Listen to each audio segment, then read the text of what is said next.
안녕하세요. 웰빙원 원장 조광선입니다.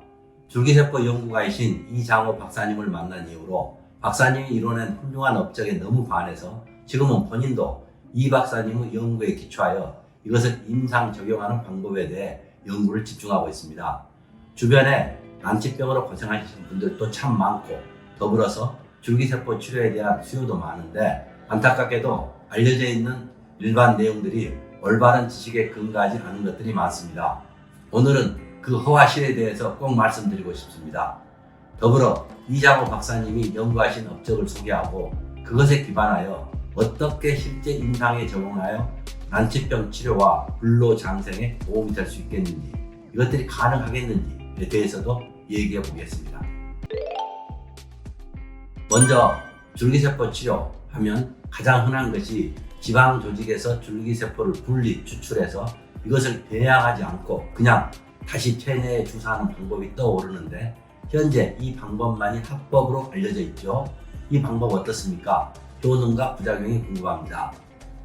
그 절차를 보면 일단 지방 조직을 흡입하는 시술을 통해 뽑아낸 물질을 원심 분리해서 그중 특정 부분을 분리 추출합니다.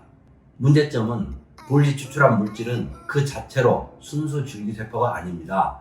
이 물질은 바스큘로스트로말 프랙션, 즉 혈관 기질 조직이라고 불리우는데 이중 줄기세포가 일부 포함되어 있습니다. 이것들을 정맥에 바로 주입하게 되면 자기 물질이니까 일단 면역 거부 현상은 일어나지 않을 것입니다. 하지만 물리적인 혈관 폐쇄의 위험이 따를 수 있습니다. 특히 이들 세포들은 BBB, 즉 뇌를 공급하는 특별히 좁아진 혈관을 말하는데 이것들을 통과하기 어려워서 혈관 폐쇄의 위험이 따릅니다. 무서운 부작용입니다. 그 외 지방을 뽑아내는 과정에서부터 다시 체내에 주입하는 모든 과정에서 내용물이 오염되지 않아야 하는데 관리에 문제가 있으면 감염이 발생할 수 있겠습니다. 특히 지방 흡입술을 위해 환자에 사용하는 국소마취제, 예를 들면 리도카이드, 이것들이나 또는 지방 줄기세포를 분리하기 위해 사용되는 콜라겐 분해 효소가 지방 줄기세포와 함께 주입되면 유해할 수 있음이 보고되었기에 이 부분도 관심이 필요합니다. 아마도 줄기세포 시술하시는 분들 이런 부분까지 염두에 두고 시술하는지는 의문입니다. 효능 면에서는 지방 줄기세포 숫자가 너무 적어서 그 효능을 기대하기 어려운 점도 문제입니다.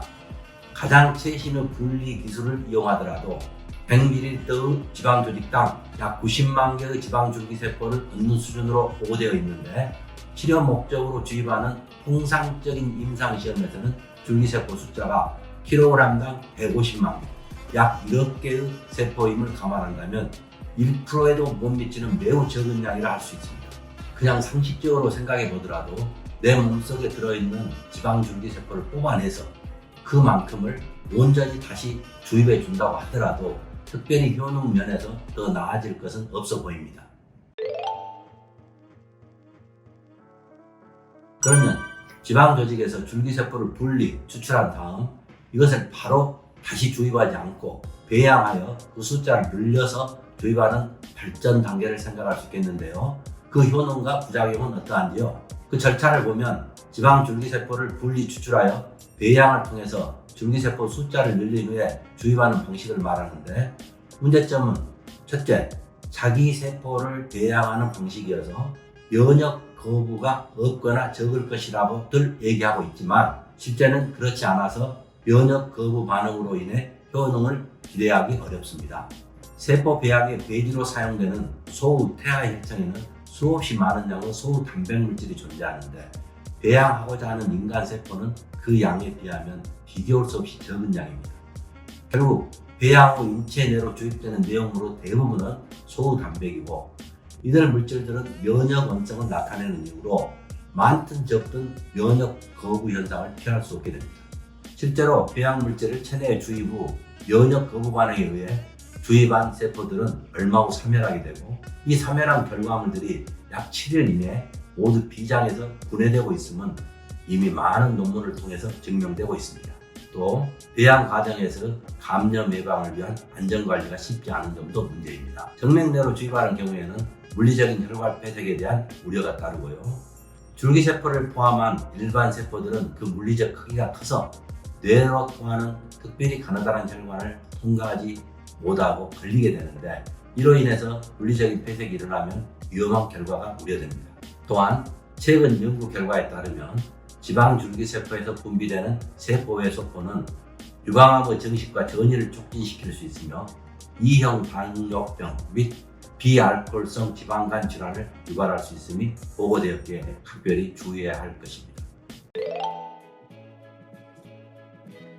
앞서 지방줄기세포를 배양하여 주입하는 것이 면역 거부 현상 때문에 효과가 없다고 얘기하고 있었습니다.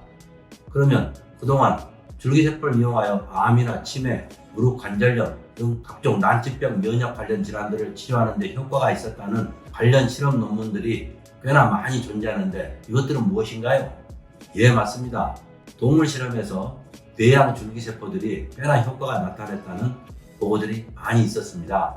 이런 실험 결과들은 그동안 난치병 치료에서 줄기세포에 대한 기대를 키워왔었는데요.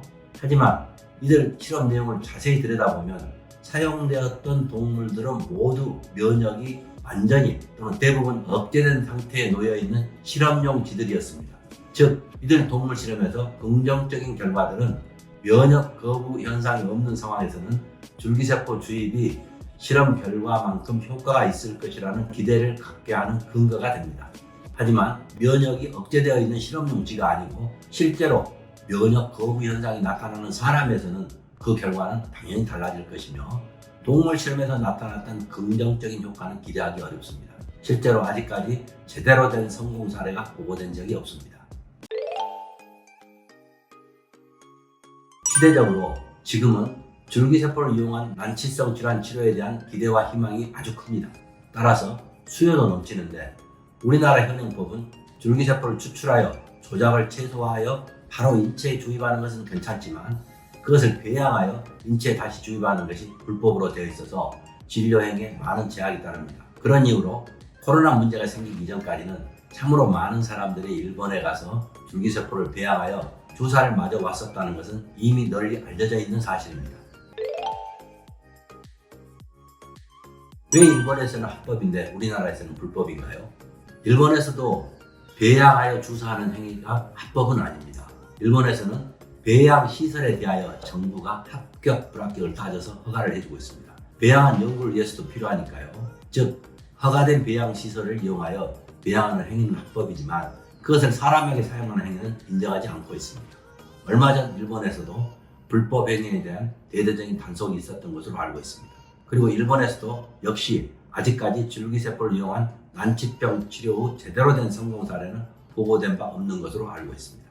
그러면 지금까지 들었던 소문들, 즉 누구누구는 줄기세포 주사를 맞고 각종 난치병에 대해서 기적적인 효과를 봤다는 내용들, 소문들은 가짜일까요? 글쎄요, 그건 저도 잘 모르겠는데 확실한 것은 2012년 일본 후 야마나카 시냐가 이미 성숙한 체세포를 거꾸로 되돌려서 역분화 줄기세포를 발명하여 노벨 의학상을 받은 이래로 전 세계 과학자들이 무려 10년의 세월을 총력을 다해 노력하였지만 아직까지 사람에서 줄기세포를 이용한 난치병 치료가 제대로 성공했다는 공식 발표는 한 건도 없었습니다. 그리고 그 이후로는 줄기세포를 사람 몸 안에 주입하였을 때 설사 그것이 자신의 것이라 하더라도 반드시 생기는 면역 거부 반응을 해결하지 못했기 때문인 것으로 알고 있습니다. 그러면 줄기세포를 이용한 난치병 치료에 대한 기대를 버려야 하나요? 그렇지는 않습니다. 이제는 확실히 기대를 가지셔도 되는 역사적 상황이 되었습니다. 지금 이 유튜브도 그 사실을 말씀드리는 게 가장 큰 목적이고요. 지금까지 설명해서 들으셨듯이 면역 기능을 없앤 동물 실험들에서 줄기세포 치료 후 효능이 입증되는 것처럼 사람에서도 줄기세포 주입 후에 면역 거부 반응이 나타나지 않도록 조치한다면 이것이 해결책이 되겠는데 이제는 그게 가능해졌습니다. 우리나라의 이장호 박사님께서 면역 거부가 일어나지 않는 원시 줄기세포를 새로 탄생시켰습니다. 기적입니다. 이 줄기세포는 보통 사용되는 지방줄기세포나 골수줄기세포처럼 일정 부분 분화가 진행된 상태의 줄기세포가 아니고 그야말로 모든 조직으로 분화가 가능한 전능 줄기세포이며 확립된 하나의 세포줄을 통해서 수없이 많은 다른 세포들을 복제할 수 있어서 일정 수준 후 대량 생산도 가능합니다. 즉, 난치병 치료에 적용할 경우에 환자로부터 필요한 줄기세포를 얻어내는 방식이 아니라 이미 만들어져 있는 원시 줄기세포를 범용으로 적용하는 방식이 될 것입니다. 이 역사적 발명으로 인해 앞으로 세상이 어떻게 변하게 될지는 참으로 궁금합니다. 앞서 자기 것을 배양해도 면역 거부 반응을 피할 수 없다고 얘기하셨는데 이 경우는 자기 것도 아닌 남의 것을 사용하는데도 어떻게 면역 거부 반응이 안 일어나는지요? 이장호 박사님은 이에 대한 연구를 벌써 14년째 진행하고 있습니다. 미치도록 연구합니다. 자세한 학문적인 내용은 워낙 전문 분야에서 그 내용의 전달과 이해에 어려움이 있을 것이니 알기 쉽게 원리만 설명드리겠습니다. 누구나 알 수 있는 내용으로 엄마의 임신에 대해 생각해 보겠습니다. 엄마와 아이는 엄연히 면역 체계가 서로 다른 남남입니다. 혈액형도 다를 수 있고요. 서로 간에 장기 이식을 하더라도 면역 체계가 반드시 일치하지는 않습니다. 엄마 몸 안에 자리 잡은 태아를 만일 엄마가 면역 체계상의 남으로 인식하여서 면역 공격을 하게 된다면 그 임신은 유지되지 못하고 아이는 금세 죽게 될 것입니다. 실제로 이러한 면역 공격이 습관성 유산의 원인이 되는 경우도 있습니다. 하지만 대부분의 경우에서는 임신 기간 동안만은 엄마는 아이를 자신과 면역 동일체로 받아들이면서 면역 공격을 하지 않습니다. 이것은 신의 섭리라 할 수 있겠습니다.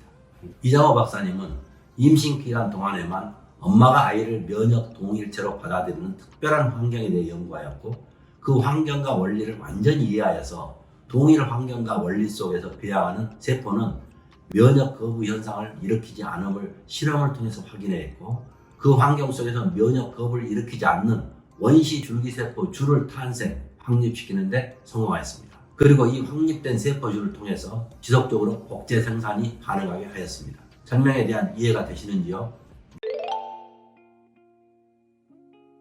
면역 거부를 일으키지 않는 세포를 생산하는 기술이라 정말 획기적인 기술인데 이 기술은 줄기세포 배양에만 적용되는가요?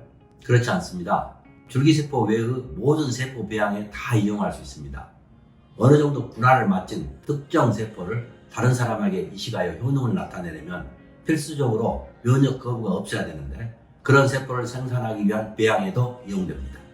예를 들면 백혈병을 치료하기 위해서 지금까지는 면역 체계가 비싼 사람을 찾아서 그 사람 동의를 얻어 골수를 이식하는 치료를 해오고 있었는데 아예 면역 거부를 일으키지 않는 조혈모세포, 이것은 피를 만드는 세포를 말합니다. 그것을 만들면 굳이 면역 체계를 따지지 않고도 누구에게나 범용으로 사용할 수 있겠습니다. 즉, 꼭 원시 줄기세포 배양이 아니더라도 치료 효율을 높일 수 있게끔 직접 해당 장기나 조직의 세포를 면역 거부가 없는 상태로 배양하여 바로 범용으로 사용하는 방법도 가능하겠습니다. 예를 들면 발기부전 환자에게 해면체 조직을 배양하여 주입하는 방법도 있을 수 있겠고요. 이런 식으로 지금까지 난제였던 암, 당뇨, 심혈관 질환, 뇌졸중, 치매, 아토피 등은 각종 면역질환 또는 각종 바이러스 질환 등의 모든 감염병들에 대처하는 해결책을 제시할 수 있을 것으로 기대합니다. 다음은 EV, 즉 세포의 소포에 대해 말씀드려야겠는데 EV는 무엇인지요? 네, EV는 세포와 세포 사이의 신호 전달 물질입니다. 줄기세포만 EV가 있는 게 아니고 이미 다 자란 세포들까지 우리 몸을 구성하는 약 60조 개 이상의 모든 세포들은 각자 고유 EV를 가지고 있으며 이 EV를 통해서 각 세포 고유 기능을 수행하는 것으로 알려져 있습니다. 이 EV는 세포에서 유래하는 것이기 때문에 역시 세포 배양 후에 정제 과정을 통해서 얻을 수 있습니다. 좀 큰 것과 작은 것이 있는데 작은 것은 100나노 정도입니다. 실제로 순도 높은 EV를 다량 확보하는 일은 아직 표준화되어 있지 않으며 현재 기술로는 쉽지 않습니다. 그래서 그냥 EV라고 해서 다 똑같지는 않습니다. 지금까지 역사적으로 해결하지 못한 면역 거부 반응 때문에 줄기세포를 이용한 난치병 치료를 기대하기 어렵다는 내용을 여러 번 얘기했습니다. 하지만 EV는 원래 그 자체로 면역 거부 반응이 없거나 또는 적어서 줄기세포를 대신해서 즉 줄기세포 EV만으로 면역 거부 없이 난치병을 치료할 수 있다는 기대 섞인 얘기를 자주 듣습니다. 사실인가요? 실제로 줄기세포 EV는 원래 면역 거부 반응이 없거나 또는 적다는 내용의 문장을 여기저기서 많이 접할 수 있습니다. 하지만 전혀 사실이 아닙니다. 관련 노벨 생리의학상을 4차례나 수령하여 스스로 바이오 분야에서만큼은 세계에서 가장 앞서 나간다고 자부하고 있는 일본에서조차도 바로 얼마 전까지 그런 말들이 널리 일반화되어 있었지만 이제는 바로 잡히는 과정이 있습니다. 사실 오랫동안 줄기세포 치료가 실패하여 왔기 때문에 이를 극복하려는 줄기세포 EV 치료에 대한 기대와 희망이 너무 컸기 때문에 생긴 현상이 아닐까 추측됩니다. EV와 세포막은 그것을 둘러싸는 막의 구조 및 면역 원성이 완전히 동일한 이중인 지질막이어서 면역 거부 현상이 동일할 수밖에 없으며 면역 원성의 정도 면에서 보면 세포보다도 오히려 EV 쪽이 더 많을 것이라는 게 함정인 판단입니다. 그래서 줄기세포 EV를 이용한 난치병 치료에 대한 시도도 반드시 발생하는 면역 거부 현상을 먼저 해결하지 않고서는 지금까지 역사적으로 줄기세포 치료가 실패한 것과 똑같이 어려움을 겪을 것이 명백합니다. 이장호 박사님께서 면역 거부가 생기지 않는 줄기세포를 탄생시켰다고 했는데 면역 거부가 없는 줄기세포 EV도 만들어낼 수 있는지요? 예, 물론입니다. 이미 확립된 면역 거부가 없는 줄기세포들을 배양하여 그들로부터 면역 거부가 없는 줄기세포 EV를 생산해냅니다. 즉, 반드시 먼저 면역 거부가 없는 줄기세포를 만들어내는 절차가 필요합니다. 이렇게 만들어진 줄기세포 EV는 이미 여러 분야에서 치료의 허가를 얻기 위해 절차가 진행 중입니다. 면역 거부가 생기지 않는 줄기세포를 이용하여 난치병을 치료할 수 있고 그 과정만도 힘들고 벅찰 텐데 굳이 힘들게 면역 거부가 생기지 않는 줄기세포 EV를 추가로 만들어야 하는 이유가 있겠는지요? 예, 확실한 이유가 있습니다. 줄기세포를 배양하여 임상에 바로 사용하기에는 적합하지 않는 부분이 꽤나 많습니다. 줄기세포 제조 과정 및 사용 전에는 기술적으로 수율과 보관이 문제입니다. 사용 시에는 BBB, 즉 뇌로 통하는 특별히 가늘하던 혈관을 통과하지 못하여서 물리적으로 혈관 폐색이 우려될 뿐만 아니라 뇌 쪽으로는 효능이 작용하지 못하는 점도 문제입니다. 그래서 필요한 생산량을 확보하고 그 품질을 안전하고 안정되게 보장하기 위해서는 줄기세포 배양보다는 줄기세포 EV 배양이 훨씬 더 효과적이고 안정적입니다. 면역 거부가 없는 줄기세포 EV를 맞으면 현재 앓고 있는 암이 사라질까요? 글쎄요, 추론해 보겠습니다. 면역 거부가 일어나지 않으니까 주의 후에 몸에서 바로 제거되거나 없어지지는 않겠죠. 그러면 기능을 하게 될 거고, 줄기세포 기능은 모든 세포로 분화가 가능한 세포이기에 몸에서 치료에 꼭 필요로 하는 세포를 공급하는 공급원이 될 수 있겠습니다. 그 결과로 암세포가 성장하는 비정상 환경을 암세포가 사라지는 정상 환경으로 바꾸는 역할을 기대합니다. 실제로 대부분 암 환자 몸 안에는 암세포와 싸워서 암세포를 죽일 수 있는 NK세포 같은 면역세포 양이 충분합니다. 따라서 NK세포 같은 면역세포를 추가로 공급해 준다고 해서 치료 효과가 기대만큼 더 나타나는 경우는 드뭅니다. 그럼 몸 안에 면역세포가 충분한데도 암이 없어지지 않고 진행하는 진짜 이유는 무엇일까요? 이들 암세포들이 회피 전략을 사용하여 이미 주변의 면역세포들을 무용지물로 만드는 비정상 환경이 만들어져 있기 때문입니다. 이런 경우에서 줄기세포는 면역세포가 암세포를 제대로 인식하게끔 비정상 환경을 정상 환경으로 바꿔주는 역할을 할 것으로 기대합니다. 그러면 몸 안에 기존에 존재하는 NK세포 같은 면역세포들이 정상적으로 활동해서 암세포를 제거하는 역할을 하게 됩니다. 또한 전신 혈액순환을 개선시키고 통증을 개선시키는 효과가 있습니다. 그리고 자체적으로 진행하는 실험에서 암세포들이 사멸되는 사실도 확인되고 있습니다. 따라서 효과는 개인차가 있어서 결과를 단언하기 어렵지만 현대의학으로는 치료 한계가 있는 많은 난치 부분을 극복하는 데 큰 역할을 할 수 있을 것으로 기대합니다. 지금까지 줄기세포 EV를 이용한 난치병 치료 현황을 알려주실 수 있나요? 줄기세포를 이용한 난치병 치료 효과와 실망스러움을 극복하고자 전 세계적으로 줄기세포 EV를 이용한 실험 연구들이 아주 활발하게 진행되고 있습니다. 심혈관 질환, 급성호흡기 질환, 간경화 및 간 손상, 급성 및 만성 신장질환, 알츠하이머병, 파킨슨병과 같은 퇴행성 신경질환, 아토피, 전신과 같은 자가면역질환 등 다양한 난치병에 대해 치료 효과가 있음이 비임상 연구를 통해 밝혀졌으며 현재 전 세계적으로 100여 개 이상의 EV 치료제 임상 연구가 진행 중입니다.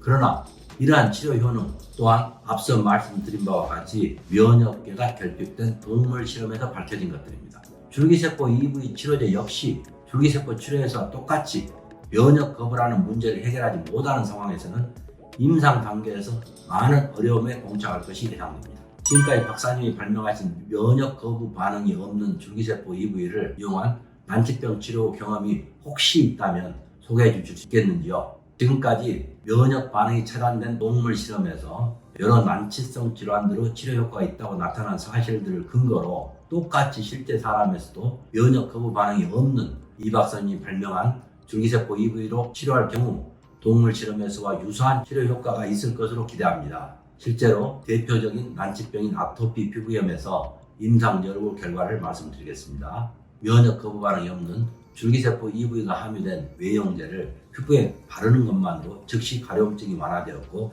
또한 가려움을 유발하는 물질인 혈중 임뮤노글로불린 E의 농도가 감소되는 사실을 확인하였습니다. 아토피 피부염이라는 것은 환자 자신의 면역세포가 과도한 면역 반응을 일으켜서 결과적으로 자신의 정상 피부세포까지 공격하게 되는 자가면역 질환으로 아직까지도 완치를 기대할 수 있는 치료제가 개발되어 있지 않는 난치병입니다. 그런데 박사님이 개발한 줄기세포 EV를 이용하여 과도한 면역 반응을 일으키는 면역세포들의 활성을 정상 수준까지 감소시킬 수 있음이 실험을 통해 증명되었습니다.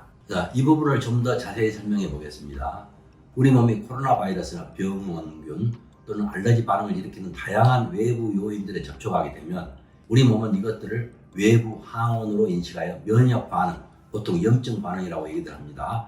면역 반응을 일으켜서 제거하는데, 이러한 면역 반응의 대부분은 T세포라고 불리우는 면역세포가 주관합니다. 그런데 만일 면역 반응에 의해 외부 항원들이 제거가 된 이후에도 T세포에 의한 면역 반응이 지속된다면 어떻게 될까요? 심할 경우 오히려 자신의 정상 세포에까지 면역 반응을 일으키는 자가 면역 질환이 생기거나 또는 사이토카인 폭풍과 같은 심각한 증상이 나타날 수 있습니다. 이를 방지하기 위해 우리 몸에서는 T세포 활동을 조절하는 역할을 하는 조절 T세포가 활동합니다. 즉 T세포 활동에 의해 외부 항원이 없어진 후에는 이제 그만 T세포 활동을 멈추게끔 조절하는 게 조절 T세포 기능인 것입니다. 그러나 대부분의 자가면역질환 환자들에서는 이러한 조절 T세포가 제 역할을 온전히 하지 못하는 경향을 보이고 있는데, 아토피 피부염 환자들의 실험을 통해서 박사님이 개발하신 줄기세포 EV가 비정상화되어 있는 조절 T세포 기능을 정상화시켜서 치료 효과를 나타내는 원리를 확인한 것입니다. 따라서 박사님이 개발하신 줄기세포 EV는 아무런 부작용 없이 전식이나 당뇨병, 류마티스, 관절염과 같은 모든 자가면역 질환에 적용될 수 있을 것으로 기대하고 있습니다. 그리고 자체적으로 진행되고 있는 실험에서 암세포들이 사멸되는 사실도 확인되고 있습니다. 항노화 생명 연장도 가능한가요? 줄기세포와 불로장생 이야기인데, 예, 가능합니다. 과거 한 실험에서 늙은 쥐와 젊은 쥐의 혈액을 서로 교환시키는 결과 늙은 쥐는 젊어지고 젊은 쥐는 늙어지는 현상이 관찰된 바 있습니다.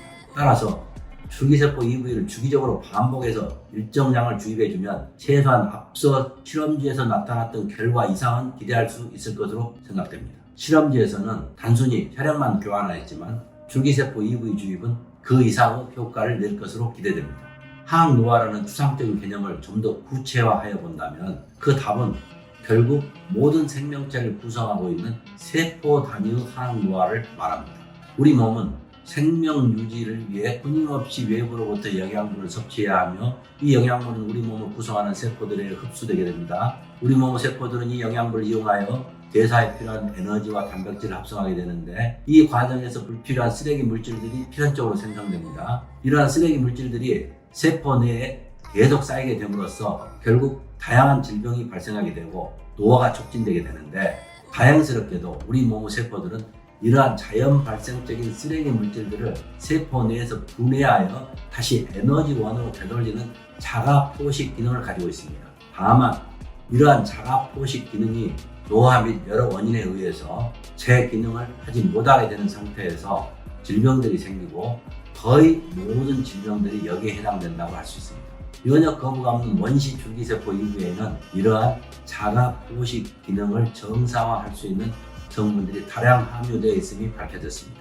역시 항노화 및 불로장생이 가능하다는 학문적 근거를 확실하게 제시한 엄청난 연구 업적으로 믿습니다. 앞으로 여러 분야에서 많은 임상 실험들이 진행될 것입니다. 며칠 전 뉴스에서 아마존 창시자인 베이조스가 거금을 투자하여 줄기세포를 이용한 불로장생에 새롭게 도전한다는 내용을 들었습니다. 저는 이 박사님의 연구가 이미 그 결과를 완성시키는 단계라고 판단합니다. 앞으로 어떤 형태로든 이 물질의 사용이 합법화되는 시점에서는 항노화 목적의 사용도 함께 기대해 봅니다.